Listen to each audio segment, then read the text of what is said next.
All right, welcome back to another episode of Raise Him Up. Kind of a unique episode today because, the brilliant idea of Keith Gedeke. This chapter is called Chapter 7, A Sticky Bridge Out of Home.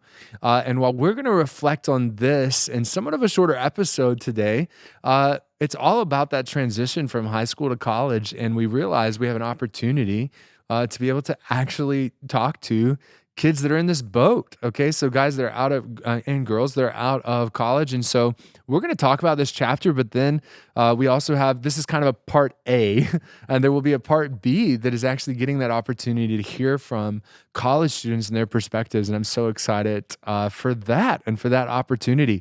Well, and you've got it open right now. I think the best way to start is that Anna Maria quote right here on page 149. It just kind of set the scene for me when I was thinking about this transition from or into adulthood, if you will. That's so cool. Will you read that for us? Absolutely. I didn't think I really needed to go to church to be a strong Christian, but after being away from church completely while I studied abroad, I went back to church one Sunday and saw people caring for each other in a way that I had not experienced outside of the church body. I thought that was so neat because it was convicting on a certain couple levels, right? One, church. Do we look like this? Sure, yeah. So that when people are coming in, do they get to see that? Do Yeah. they get to see the way that we are and who we are? And are we looking at Jesus? Are we looking like a Jesus community? But on the other level of just that challenge, and I remember this own challenge myself when I went to college of finding a church and things like that. And y'all, just so you hear it too, that's not the only thing this chapter talks about when it comes to sticky faith and what a sticky bridge out of the home looks like. But it's a critical one, is finding a church community, a church home in college. I'm curious. Let's tell, since it's the old people today, what was your journey when it came to college and when it came to finding a church? We'll start with seniority, Keith.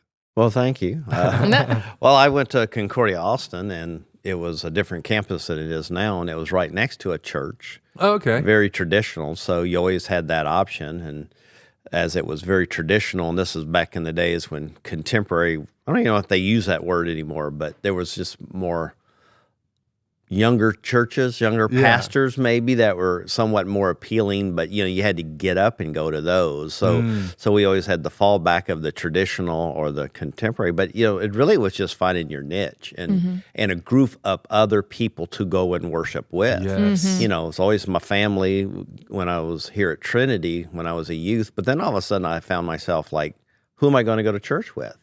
And I had a car, so there was always guys looking, hey, you going to Our Savior today? You going to Our Redeemer? Whichever church it was. And so you kind of got new worship partners and a new style, a new pastor. People didn't know you like they were here. So, and that, that anonymity was good because nobody's checking on you like they did here at Trinity. But it was an adjustment that way. Just like eating, But that's the thing about college is you're eating with different people. You're doing your own laundry. You're doing all these things Everything on is your different. own. And church can be something that you just set aside and go, well, that's one thing I'm not going to worry about because, again, I'm not getting graded on it, right? And if nobody's really watching me. And again, my parents aren't there to find out if I'm actually doing something. Right. And I made the joke beforehand, like the big joke in college was, where'd you go to church? I went to St. Mattress with Pastor Pillow because that meant you just slept in, but obviously, and again, it's humorous, but it is very easy to get out of a routine. I mean, it doesn't take long. And like you skip 1 week and you go, well, that was pretty easy. Yeah, I survived. So 2 weeks. I don't feel my faith any different. Right. I went, and going to Concordia, I was like, well, I got a chapel. Yeah. Oh, sure. I got chapel. I got, Or religion classes. Yeah, they always we talk about God every day, except maybe Saturday. But so, I really need that kind of thing? Yeah. And for me, my experience was similar. I went to a Christian college, but I had gone to a public high school. So I was really craving a Christian community, and I saw that in a lot of ways on my campus. There was church nearby, and there was chapel. There wasn't a requirement to go, which I think was good and bad. It was that freedom that you want. But it also was easy to just skip it, to sleep in, to get a cup of coffee, to do something different. And that actually, I think, trailed into my adult life a bit too, where because I was a theology major and because I was taking these classes and at a Christian college, I got pretty apathetic about it. And it took my husband and I a couple of years to actually finalize our membership here at Trinity because we were satisfied with the meh, and we suffered for it. We didn't even know how much we were missing out on until we got reconnected and really plugged into a church community. So as somebody who didn't do a great job of getting plugged in college, even though I went to a Christian college, coming out of that, my own experience, I would highly recommend a lot of the strategies that are here in this chapter. Yeah, for sure. And when I hear too, I'm just reminded of everything we've been through in the pandemic, right? That the experience that most of us had in college is the experience most of us had in the pandemic of, I don't have to go. I can watch online. I don't need that community. But then when you return, you get that feeling of, oh, wow, that's right. That's what this is. It's the Anna Maria quote, right? Yeah. Well, for me, so your pastor was not perfect, right? So I found a similar experience. I mean, I was pretty intentional. So again, I graduated high school in 2007. So around, this book is talking about me, okay? It's talking about my generation. And when I got to there in the fall, I was really intentional. I knew I needed to find a church. And we did have the internet, thankfully, and we did have Facebook. And back in the early days of Facebook, you could actually search really well. And now you can't really do the same thing. So you could filter searches. And so I remember, talking to my home pastor. So by all means, throw that out there, talk to your home pastor, talk about advice. What are some different things? And I think I'm going to share this with other pastors so that they know like the advice that's in this book, because I think it's so helpful. But he kind of put me in contact with what was called the circuit counselor at the time, now circuit visitor. So the guy that knew the churches in the area, and I got to talk to him as a freshman in college, got to talk to a local pastor that was in my church body and kind of say, hey, what's the feeling of the area? I was looking at this one, it's close, this one, it's close, this one, it's close. What do you think? And so he kind of got at me to where I knew I wanted to end up going. I got to go to the Lutheran Church of Vestavia Hills there in Birmingham. I did not go to Lutheran school until I went to seminary. So I was public high school, public middle school, public elementary school. College was a Methodist college, but was very loosely affiliated with the Methodist Church. The headquarters for their conference, which we would call a district, was on the campus. But in a couple of bishops taught classes, religion classes I got to take. So I had that same temptation of I'm getting religion classes when I can. But I'd found this church that I wanted to go to. But what I found was, it was really hard to motivate myself when I was by myself. So I mentioned Facebook and filter and search. And so I remember looking at filter Birmingham Southern College, filter Lutheran. Okay. So I was able to do that. And I found 9 students that were at Birmingham Southern that called themselves Lutheran on Facebook. And I messaged them all. And I heard back from a few of them. And one of the 9 that responded, right? Because I think maybe 3 out of the 9 actually responded to me, was Lutheran Church Missouri Synod. And so I kind of said, she was an upperclassman, Meredith, and we became church buddies, right? I love that. Because it was we'd take turns driving, who was going to pick up who, because we both knew we needed that level of accountability. And we're both still in Lutheran churches today. And so she's in the Huntsville area, I believe, or she's from the Huntsville area. Now she maybe is in the Birmingham area. Is that Alabama or Texas? In Alabama, yes. Okay, there's a Huntsville, Texas. Oh, and I'm sure there's a Birmingham, Texas too somewhere. And so, but that was kind of my journey. But I also found myself definitely missing over the 4 years, if not, every single year, missing multiple weeks in a row, being convicted to go back. Part of it was there was an older pastor. So if there's any pastors listening right now, please remember faces at the very least, because it was so funny. Meredith and I would visit about 3 weeks in a row. And he'd be like, oh, there was another group here from UAB last week. And we finally realized it was us. We were the ones that were visiting. And every time it would be somebody, oh, there was a group from UAB. I was like, no, it was us. Anyways, now they have a great pastor now. He's been great. He came in before I left college. And he's awesome. Still love that church, appreciate that church when I get the opportunity to go there. But I also found myself in campus organizations. So the chapel program was a 7:00 service, I believe, on a Monday night. I would certainly get involved there. I knew the pre-ministry program at Birmingham Southern.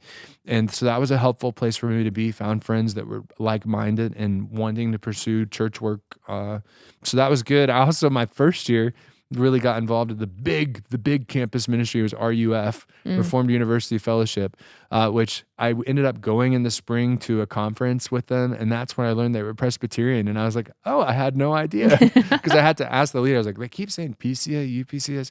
What does all that mean? He's like, oh, we're Presbyterian. I was like, am I allowed to be here? He's, yes, you're allowed to be here. It's okay. But you find your people and you find where do you get fed, right? Where do you hear about Jesus? Where do you grow in your relationship? And Leah, I love what you said, that you had to do a Facebook search and make a plan and reach outside of your comfort zone to strangers. Oh my goodness, the intentionality that has to happen. And in this generation, I think that that's very scary. So I think it's really good for parents to partner with their kids, to be intentional in the same way, to do the search with your kids, right? And reach out, do it, because if it was left to me, I know my anxiety and my somewhat introvertedness, I'm kind of an ambivert on the line, I would not have done that had I not known one other person or something to have an accountability. It would have benefited me greatly, but I would have been too afraid to take that first step. So parents, be ready to take that first step with your kids. Do ask for those resources. And Sticky Faith, on they have a liveabove.com, which is a way that you can help look for ministries nearby colleges. Yeah. Do this with your kids. If just to say, here's a resource. Take these first steps, with me, so that I know you can go to these places. Because Lee, I think you're an anomaly in some ways to have done that. Good for you. Good for you. Yeah. Well, and so I would summarize. I mean, as we get closer to the end of the book, there's so much that is just continual themes, and that word of being intentional is so critical to everything throughout this book. But especially, I'll say this. If some of you guys, again, we love having you here. We have listening.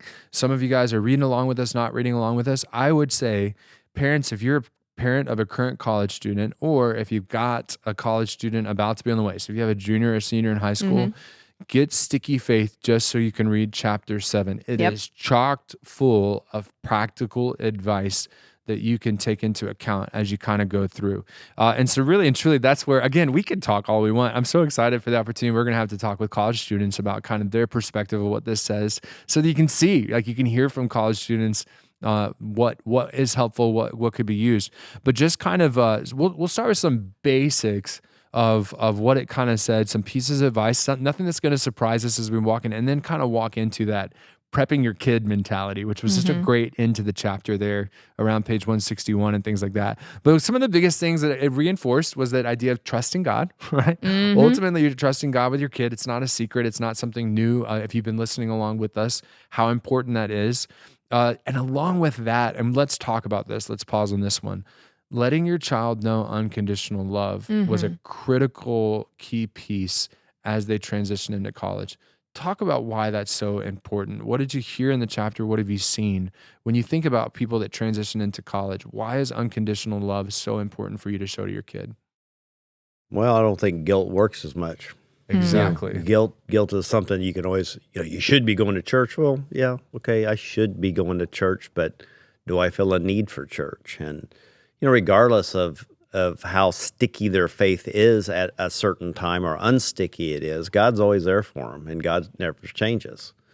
He's the same yesterday, today, and tomorrow, and they've heard that verse before too, but the bottom line is there's going to be a change. I mean, everything is changing, so the way that they worship, who they worship with, where they worship, how often they worship, all those things could fluctuate somewhat here, but the bottom line is at the end of the day, Jesus is waiting for them. Yep. And so are you, right? As a parent, you still love them. Yeah. Because what else? I don't know if I'm asking a question that I'm thinking the answer but not giving it. What's the other thing that happens in college and why unconditional love is so important? The book talks about the first 2 weeks where a lot of decisions are being made, whether intentionally or unintentionally, about how that kid's going to live in college, what kind of choices they're going to make, how they're going to attach to the party scene, what kind of homework they're going to do, how they're going to contact their parents or not contact their parents, how they're going to spend their money, how they're going to spend their time. So many things are being decided really quickly and early on. But it's college. And I don't want to say that flippantly or as any kind of excuse, but I think it's important to note that when you do kind of open the doors and push the kid out into the real world. And get freedom. Give them freedom, like more freedom than they've had. Everybody tests boundaries. Everybody pushes limits. And again, I'm not saying that your kids are going to do the worst thing possible, and I'm not saying you have no control over but really, the expectation is that they're going to mess up with these new boundaries. Everybody messes up when they're testing new boundaries. Exactly. Big, small, somewhere in the middle, doesn't really matter. Everybody messes up. And guilt paralyzes. I agree with you. Like guilt can motivate maybe for 2 steps, 3 steps, but it ultimately paralyzes and isolates. So I love some of the pieces that said, yeah, of course my kids know I love them unconditionally. I tell them I love them every day. Yes, but what else are you maybe not saying that you could be? Like, oh, honey, I'm so proud of you for doing so great on that test. But do you know I would love you exactly the same even if you failed? Yeah. And next time, the piece that is very convicting for me is how can you lavish unconditional love on your kids when they fail now? So that they know that when they inevitably fail in the future, they can still come to you to receive the love of Jesus. Exactly. And this is where it's, again, just echoing things that we've already heard so far. What mistake have you made today? Right? Yeah. That question in Sticky Faith Conversations, that chapter, like teaching your kids now, right? So if you are listening and you have an elementary school kid right now, what mistake did you make today? Are you modeling that? What it means to own a mistake, what it means to admit to a mistake? Because we all make mistakes. Like I find myself when I do make a mistake, I like find someone. I'm like, hey, I made a mistake. So that people know that even pastors make mistakes. Yes. What? Yeah. Right? There's that level of, and I say that, and some of you guys are laughing at home listening, but here's the thing your kid needs to know, even parents make mistakes. Yes. Right? And they need to know it's okay for them to make mistakes. And I'm talking about the big stuff. I really am. I'm reminded in this chapter of Danny's story. Danny was a youth worker, and he had a kid who called him at 2 a.m. And Kara kind of points out that as a parent and as a youth worker, 2 a.m. calls are never fun, for anybody. And Danny kind of said he slept with his girlfriend, wanted to meet up. They met at a restaurant for breakfast and to talk. And the first thing Danny did, was say, God still loves you. Yeah. I still love you, right? First thing that he said, right? Because guilt is paralyzing. The guilt in that situation is already overwhelming, right? Sin convicts, sin kills. Right. And so we don't need to talk about that in that moment, right? And so start with love, always start with grace, because that's what God does for you. And then at some point, especially with the conversations like into it, you can say, hey, and by the way, yeah, what's up? That was really dumb. Yeah, I know. Okay, I think you can do that, but start with grace. Don't start with, how could you? Because, that was, yeah. I raised you better than that. Oh, yeah. Because the one thing that we want in the face of sin is to rejoice in someone's confession. Like, yes, thank you for sharing with me what you did. When we confess our sins, God is faithful and just, and he will forgive our sins. Like, yes, thank you for telling me. Thank you for trusting me with your failings. It's okay. Jesus died for this. And I think, any time that you can praise your kids for telling the truth when it's hard, for admitting things when they fail, and just, again, pour that unconditional love on them. Surprise the heck out of them.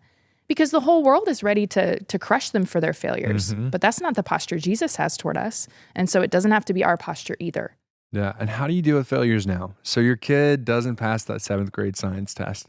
How do you deal with that now? Unfortunately, I'm a lecturer and it's terrible. I know I need to do better, but I'm like, oh, honey, oh man, that's such a bummer. And well, what are we going to do different next time? Instead of, yeah, that is a bummer. And I love you anyway. Right, exactly. And then what are you rewarding? Are you rewarding an A? Are you rewarding making the team? Or are you rewarding hard work, right? What are some of the other things? Are you rewarding the skills they developed? Are you laying on them unconditional love regardless of what happens? Oh, you didn't make the team. It doesn't mean I don't love you. Like I still think you're great. Your character, you're building that, right? Instead of, how do you treat failures now so that they know how you're going to treat failures later, right? When they have that mistake and things like that, are they willing to come to you and be that safe place? Because y'all, especially, and this is the thing, this book didn't get into it because it was written 10 years ago, but I can tell you right now, this generation, and you see it as a principal, you've seen it as a teacher, this generation has a fear of failure more than any generation others. has Yep. ever before. So they're highly aware of their failures. They just have no idea what to do with them or how to process failure. And so it's one of those things of being able to do that is going to be so, so important. All right. So the third piece, the other thing that's important is don't be a helicopter. I think now we can translate it to don't be a lawnmower. Yeah. Let your kid be an adult. You know, I dealt with this when I was a camp director. Yep. I had an 18-year-old hired on, or no, 19, I think. She'd been a counselor the year before. And lo and behold, some question about a paycheck or hours or something like that. And mama tried to email me and call me.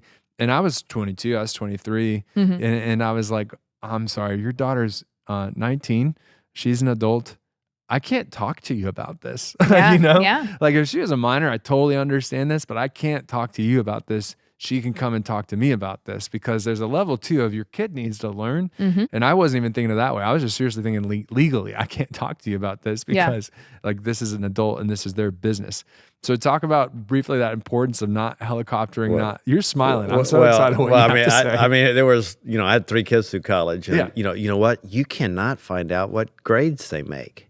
Oh, sure. You have no access to their grades. And, today we have this culture that, you can check grades all the time and they're missing this. And well, you know what? That's their business. I don't care if you're paying for it. Yep. Doesn't matter. You don't have access to it. And, if you want to claim it on your taxes and stuff, even though you're paying for it, you've got to get them to do it for you to get you that form that you need. So there's a lot of things like that. And again, if there's a non-trust factor there because of blame and shame, there may be some indiscrepancies there that are hidden from you. So that open line of communication is very, very important. And, if again, GPA is so important to you that it's their business. It's their success. It's their failure. And you're not there so much to help them succeed or fail as you are to pick up the pieces or to sit there and celebrate with them. They're going to have to do it on their own.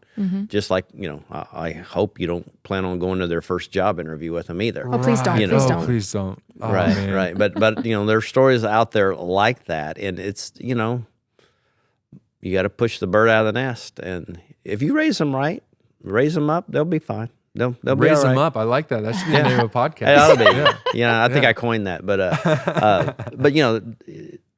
God has a plan for them, and it's just hard. I mean, it's hard as a parent to you don't want your kid to fall and skin their knee when they're walking either. You don't want them to miss the shot in the big game and feel bad. You don't want them to not have a girl tell them no for homecoming dance or all these little failures that we over dramatize when they're young.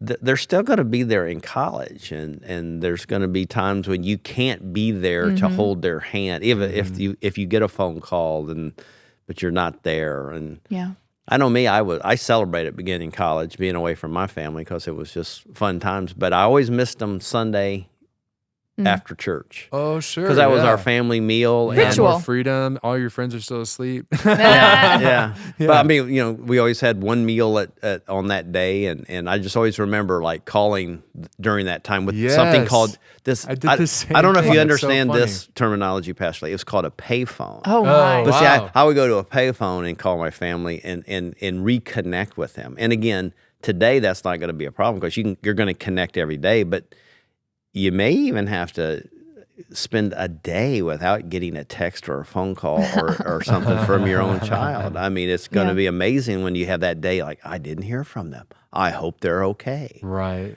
But, that's okay Or too. the live It is okay. 360 and all that stuff. Yeah, that's okay. I mean, I used to drive to college and my mom didn't know if I made it there till a week later when I called her on that Sunday. I remember my dad talking about the same thing. He hitchhiked to and from college across state lines. I'm like, how does that even happen? But okay, one thing I wanted to point out, because I love where this is going, is I bet it's hard for a lot of parents to do this, to let go.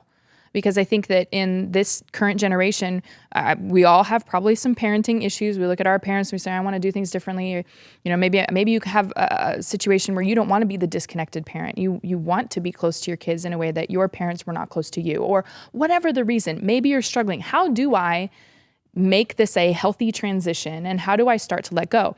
I think there's two pieces of advice from the chapter that I love. One is don't do for your child what they can do for themselves. So sophomore, junior, senior year of high school, maybe this is your child's senior year and you're going, oh man, I really need to start disconnecting and I don't know how. Start with the stuff around the house, the laundry. Cooking, yes. Filling up their own car with gas. That can start in 5th and 6th grade, at least. any of these things you can start to allow them to do for themselves. If they can do it for themselves, let them start doing it now. Start pulling back your loving blanket of unconditional love. Yes, that's great, but unconditional love doesn't mean you do everything for them. Yes. And the other piece of advice that I love in this chapter was your job is to support them and heap unconditional love on them. But their job is to sit in the driver's seat of their own lives. Mm-hmm. Okay, so there's a big difference between allowing them to drive their own life and then driving them to their own life. Right. Being their taxi driver forever. Yeah, and it doesn't mean you don't have to give your kids rides. I mean, I know at one point, like I was without a truck for at least my second semester, my senior year of college, but I didn't have my parents coming up to Birmingham 4 hours away to drive me everywhere. Right. I had friends. I learned how to do that, and to some extent that became true for seminary too, like learning what that meant to like have my parents would help me on things like that, but I'd have to ask and have to be intentional and have to plan. Yeah. And here's the thing is I think as much as these students, these kids need to take baby steps, so do our parents. So do the parents, yep. And so I see this, I've already heard this year. It's something I've heard before of people you just don't understand, right? You don't have kids. You don't understand. And I was like, no, I truly don't. I mean, I get anxiety over my dog, right? So I can somewhat understand. I get, but I do, right? But for parents, again, once you have a 7th grader, that's my transition year. You're no longer raising a boy or a girl. You're raising a man and a woman. Okay, you're raising someone to be dependent, to not need you. And I think the transition then for a parent in that stage is also for you to learn you have a heart for serving someone. You have a heart for loving someone. What does that transition look like for you? Where can you go and help and care for in someone else? I would say kids ministry is a great place to start. Yeah. They need a lot of help of people walking alongside of them, but also once you get to master, so to speak, that releasing kids and forming men and women, like go and walk alongside of young people in your life, whoever that looks like, but take the baby steps, y'all. I mean, like I have parents every year that can't send their kid on a retreat because they're not ready yet. The parent's not ready yet. They think the kid's not ready yet, but they're not ready yet. So who's not weaned? Right, exactly. Yeah, that's a great perspective, right? Who's not weaned? Is it the parent or is it the student? Because I mean, think about your own parents. Think about your own journey and how that felt when the parent didn't want to let go, and you're like, no, I need to spread my wings and fly. Yeah. Right? You have that kind of energy, and almost it feels like anger, but it's passion or something, and it's because that's how we're designed. Yep. Is to flourish, to go. And yeah, the more we get connected, the more everything gets done for us, the harder that transition is going to be. Speaking from experience with folks in my own life, right? So that's all good. All right, so I want us to there was kind of 2 other pieces to this chapter that we can kind of go through. Again, buy the book, because for this chapter, it's so worth it when you reach this transition point. And that was how you prep your kid. And then the other part was kind of how the church as a whole, the community of faith, can walk alongside of kids as well. So I have the list here, and so let's just kind of like stop talk when we want to. But I loved this idea of visiting churches when you have a senior. And what that means is not necessarily, I mean, it could be going to when you do a college visit, starting to look at churches in the area. But when you're in spring semester, senior year, or summer before college, and this is coming from a pastor. I think it's a great, brilliant idea. Visit churches in your area where you live right now so that you can start having the conversation of what visiting a church looks like. And so, hey, what did you like about this place? What did you not like about this place? And having conversations about what are you looking for in a church body and things like that. I thought that was kind of a brilliant idea. Yeah. I was so thankful for this chapter for that reason. Yeah. There's a great list of questions on 161 then it can walk you through what a church visit looks like and things like that. And also a parent, as you're giving those college students, this was part number 2, college visits. ask spiritual questions. Okay. So Yeah. consider what that looks like. So, hey, where do you think you'll have time to go to church or things like that? Or, hey, what do you know? Do you have good churches in the area that you'd recommend? Or, hey, what are the spiritual opportunities on campus? Are there Christian organizations here? Yeah. Like things like that are all great questions. Talk about life after high school. They have a guide, 2 pages of questions to kind of consider, because that whole thing, they're all making decisions. Yeah. Like, how do I manage time? How do I manage money? What do you mean my class gets out at noon? What do you mean I don't have to be in the same building for 8 hours a day? Yeah. Like all these things. How do you manage your time? How did you manage your money? I think those are both really crucial. Prepare for loss. I thought that was really insightful Yes. too.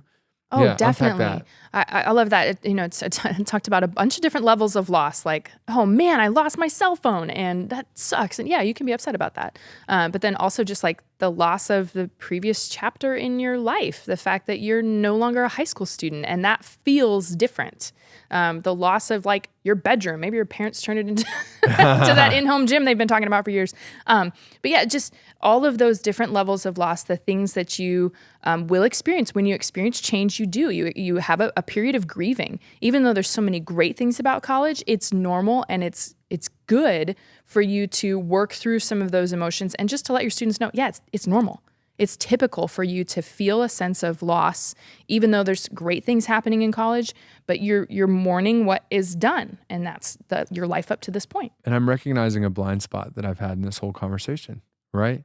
This is still applicable to kids that don't go off to college. Yes. Right? So applicable. And the loss, because that's one of the big things that I notice is, yes, there's some normalcy. I still have my room, but I do have more freedoms now. I have a freedom in my schedule and things like that. And so learning too, what does it mean for you to have a life beyond high school? And I think that's a really good way to frame it when you think about these things. And again, parents, all of the same stuff applies.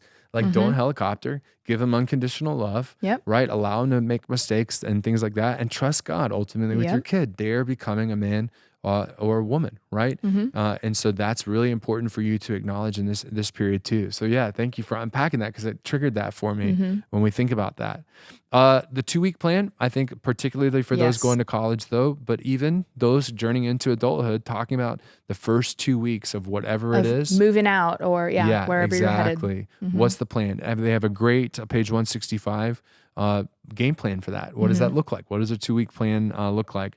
And then I really appreciated on the parent side celebrating a few lasts, not all, last together, right? So finding the opportunity to actually be able to celebrate together some last moments, some last things together. I still laugh. If my mom ever listens to this, she'll get embarrassed.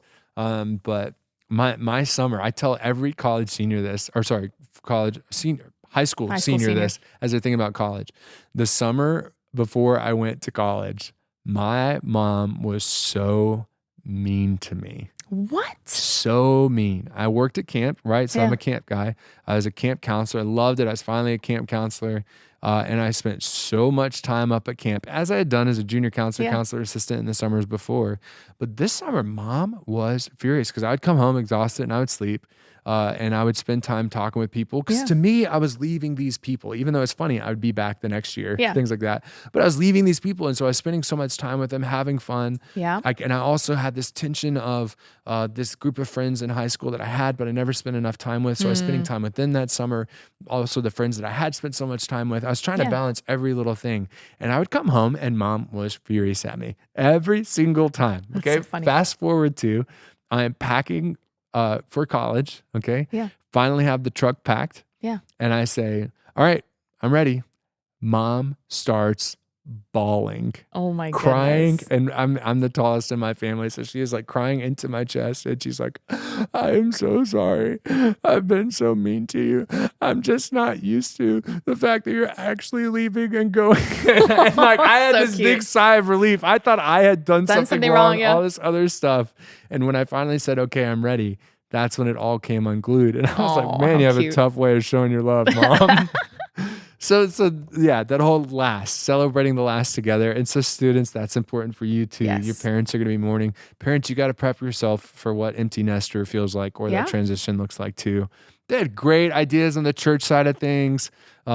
Just Senior honoring seniors gatherings, and honoring blessing the them. year-long. I love the year-long process of Yes. senior events, of Yeah, prepping. don't make it a parade them across the stage. Good job. Have fun in your life. Like that can't be all we do, right? There needs to be some intentionality again from the church side. Love it. Mentoring partnerships, transition into servant leadership, celebrating and worship, the senior blessing. We have senior anointing here at Trinity Klein. So cool. Connection with parents and building that connection. Yeah. Letters from college students. I thought that was really neat how they ended the chapter. Yes.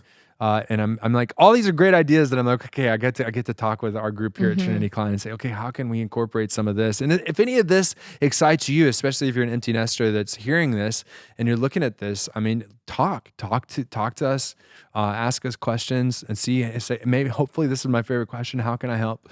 Yes. How can I be involved? How could I lead is even my more favorite question. How can I be a part of this? Because I thought there's just so many little cool ideas in here. Yeah. So that is our conversation with Chapter 7, A Sticky Bridge Out of Home. We get to listen to college students next time and see what they have to say. What's their perspective on all of this, and listening in with that. Because really, we go back all the way to the beginning of the book. Our kids are not going to listen to us as much as they might listen to another college student. So I hope they have some words of wisdom of what worked, what didn't work for them, and how our students can pursue sticky faith in a time of such big transition. Exactly. So this was part A. And so parents, you might even consider, if you have later high school students, the part B is going to be, released at the same time as this one. So have them listen to it and see like that. And I'm so excited. I'm smiling right now because of that. In the meantime, if you have questions for us, we would love to hear those. You can find us on Facebook, Raise 'em Up Podcast, and make sure you have that word podcast when you're looking. And then also you can email us, raiseemup@trinitycline.org. That's raise, EM-UP @trinitycline.org. And raise, is there different ways to spell raise? Are we good on that one? I think we're good. Okay, RAISE, raise, EMUP. All right. Well, thank you guys so much for listening, and we're looking forward to part B, as we get to talk with our college students next time.